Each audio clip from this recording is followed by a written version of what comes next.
Good morning, my wonderful students. Welcome to FGC Port Harcourt digital class. I am Mrs. Israel, your English language instructor. Today, we shall discuss the topic summary writing. The lesson objectives are: by the end of the lesson, the students should be able to 1. Explain what summary is. 2. Identify the main ideas in a given passage. And 3. Summarize a passage in a specified number of sentences. As you are aware that summary is one of the components of West African Senior Secondary Certificate Examination and National Examination Council Senior Secondary Certificate Examination, English Language, Paper 2. In this session, a student is given a passage to read and answer and summarize the passage in a specified number of sentences. For a student to do well in this session, it is important that he or she masters the summary writing skills. Now let's go. The first question is, what is summary? Summary is a shortened version of a long passage written in one's own language. It is also a brief account of the main points of a passage in clear and concise language without altering the meaning of the original passage. This simply means that summary is a shortened form of a long passage. After removing or extracting all irrelevant details from the main point, and then give a short account of the passage using one's own words without changing the meaning of the original passage. Let's go. Summary always covers the essential points of the original passage. This also means that you should be brief in your summary and also capture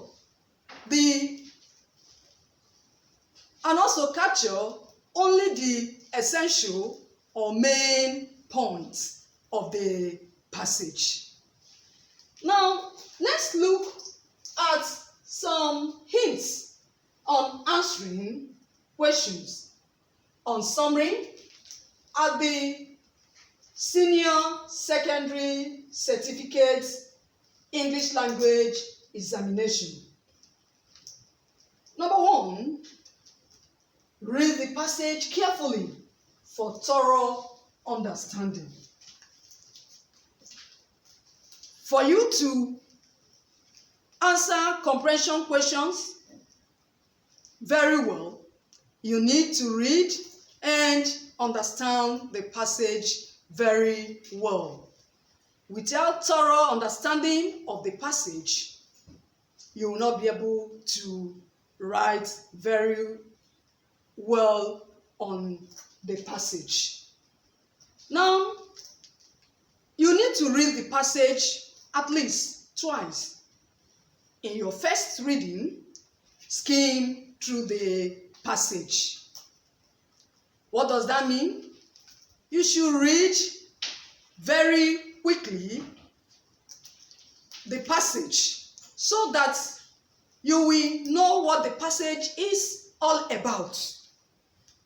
Now, in your second reading, you slow down a bit and read the passage once again so that you will intimate yourself with the passage and understand the subject matter. Now, the second thing to do to facilitate your understanding of the passage, you need to identify the main ideas in the passage by identifying the topic sentence in each paragraph. For you to understand the passage very well, you have to identify the main ideas in the passage by looking out for the topic sentences that are located in each of the paragraphs. Now, what is a topic sentence? A topic sentence is the sentence that expresses the main idea in a passage or paragraph. It is the sentence that gives a clue to what is being discussed in the passage. The topic sentence usually is found at the beginning of the first sentence, but sometimes it can be located at the middle of the sentence or at the end of the sentence. Having understood the passage, write out your answers in clear and correct English. Now, in writing down your answers, take note of the following points. A. Summary answers should be written in sentences and not in phrases. What is a phrase? A phrase is a group of words without a finite verb, which does not convey a complete meaning or thought. An example of a phrase is to hold consultation with two well-respected lecturers from each university. This is a phrase and not a sentence. A sentence is a group of words with a subject and a verb which conveys a complete meaning or thought.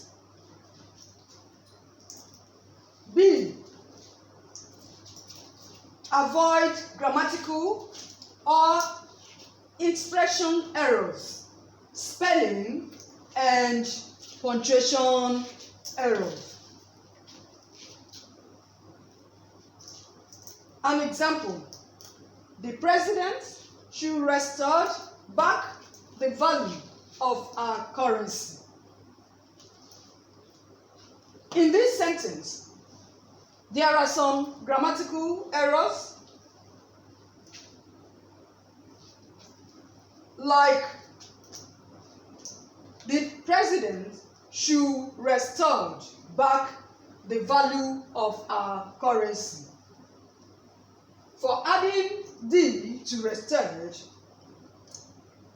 the word should be in present tense and not in past tense.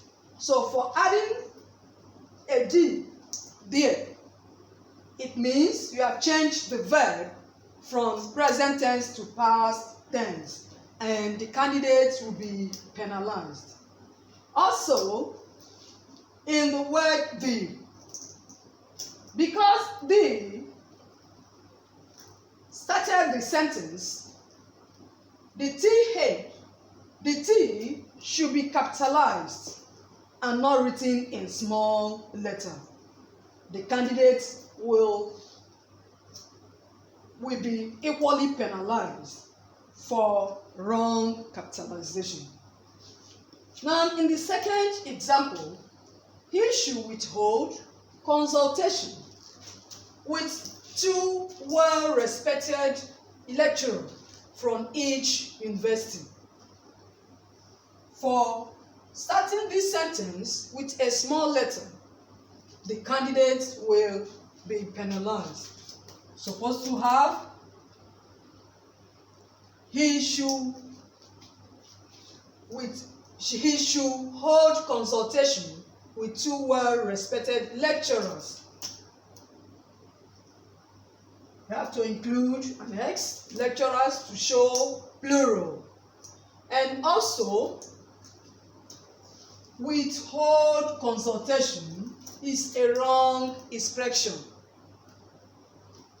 What you should have there is he should hold and not withhold consultation with 2 well-respected lecturers from each university. You have altered the meaning, thereby adding withhold. Number C, do not include irrelevant or extraneous materials. What do we mean by extraneous materials? Extraneous materials simply mean those materials that are not relevant, those additional information that are not relevant to the question. They are not needed in the answer.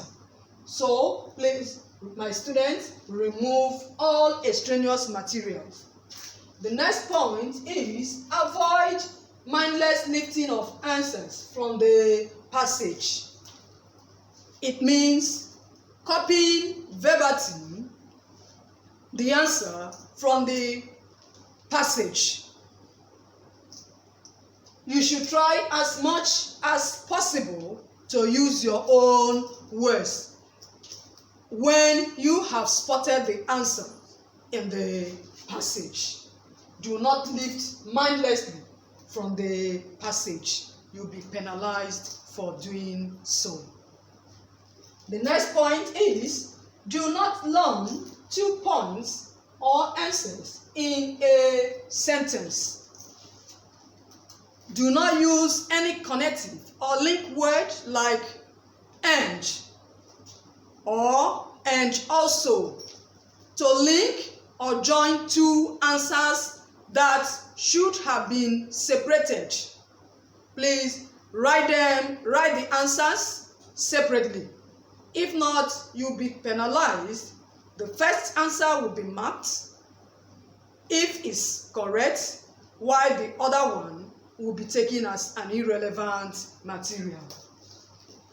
Also, number your answers. In numbering your answers, you should use Roman numerals.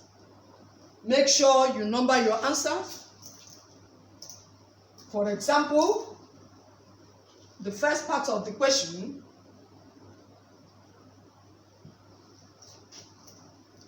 I, you write down your answer. I, you write down your answer till the end of that answer. The next point is do not include examples, illustrations, repetition, figures, statistics, quotations, figures of speech, or literary devices in your summary answers. The writer uses those materials to explain vividly what he's trying to say in the passage for you to understand the passage very well. When you are writing down your summary answers, please do not include them. They are unnecessary details that should not be included in your summary answers. And lastly, you should be objective. You should not bring in your own opinion or reactions into the summary.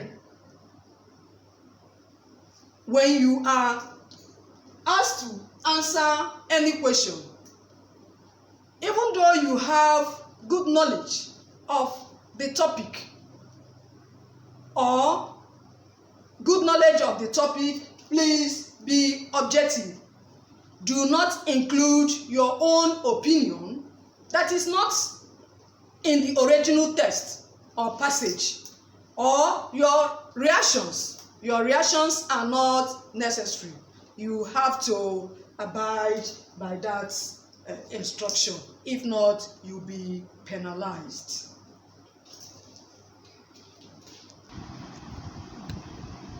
Now, we are going to illustrate what we have been discussing in this lesson by reading a summary passage on the screen and answer the questions on it. I want to read the passage. Young people are usually faced with several challenges as they grow up. These challenges have increased dramatically as a result of the present impressive advances in science. The internet and the mobile phone, for instance, have indeed reduced the whole world to a global village and given birth to social media. Social media itself has made it possible for anyone to instantly keep abreast with happenings all around the world.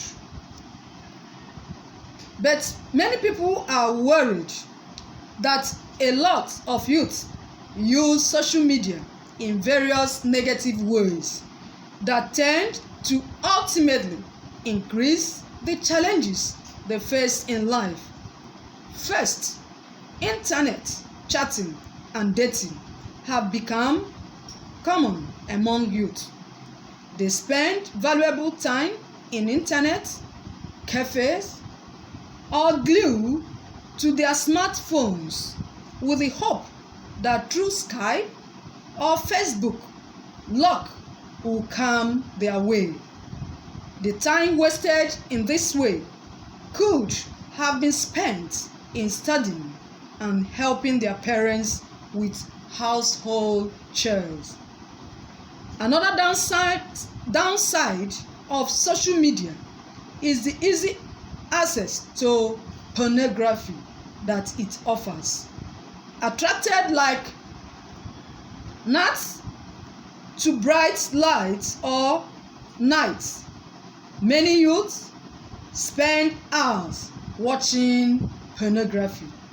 This has inevitable effects of corrupting their minds. In the fantasy world that pornography plunges them into, they care little for anything else. In the end, the casualties are their studies and their morals. Again, youths are often driven by the get-rich-quick syndrome as they observe successful and affluent members of the society all around them who flaunt their wealth by driving expensive cars and living ostentatious lifestyles.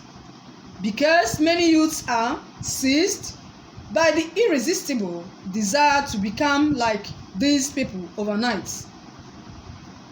They usually resort to any available means to succeed, including cybercrime.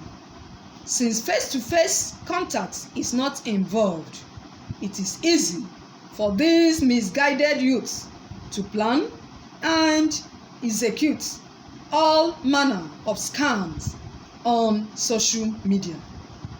What can be done to rescue the youths from these influences? First, parents have a crucial role to play. Many youths have improper home training, and most parents leave their children to learn life's lessons on their own. They allow them to find solutions to their problems with minimal guidance. The reality is that the sooner parents change their method of raising children, the better. Teachers also have a crucial role. Teachers should realize that just as parents take over the responsibility of teaching when their children are at home, they in turn become the youth's parents at school.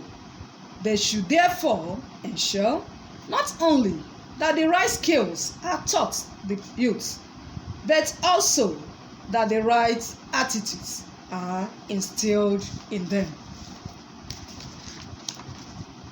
The society at large should also realize that at their impressionable age, youths are simply influenced by what they observed happening around them, whether good or bad. So, instead of emphasizing materialism and flaunting of wealth, the society's responsibility towards the youths should be mainly to instill in them its norms, customs, and values through proper role modeling. Then the world will become a better place for the youth, because they will be able to control their own destiny. Having read the passage, it is important for us to identify the main ideas in the passage.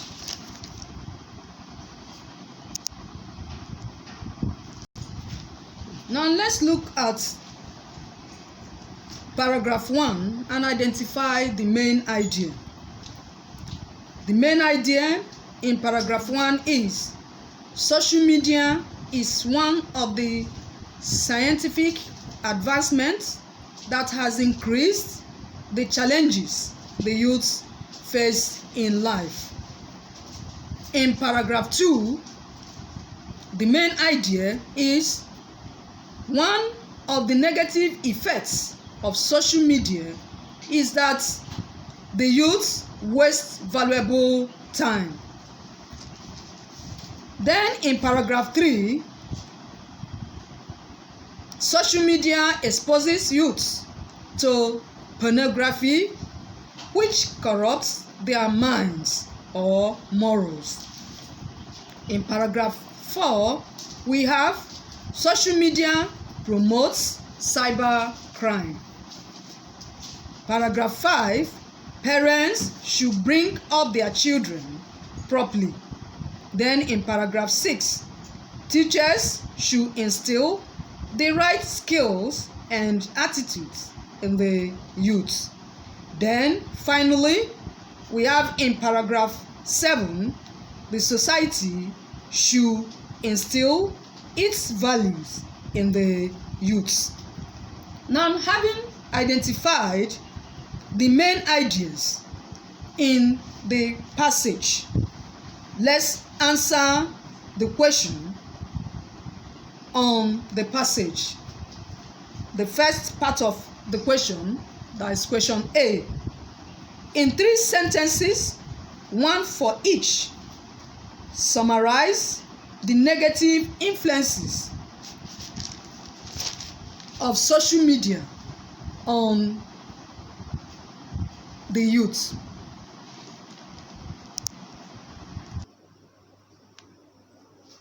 In 3 sentences, one for each, summarize the negative influences of social media on youth. The answers are: I. Social media encourages youth to waste valuable time. II. Social media exposes youth to pornography. III. Social media encourages youth to engage in cybercrime. These are the answers to the question. Now, in conclusion, there is an assignment for you to do. And the assignment is, in 3 sentences, one for each, summarize what must be done to rescue the youth from these influences. This is an assignment. When you write the assignment, you submit the answers to your parents to mark for you. We have come to the end of today's lesson. Please, my dear students, stay safe till our next lesson. Thank you very much.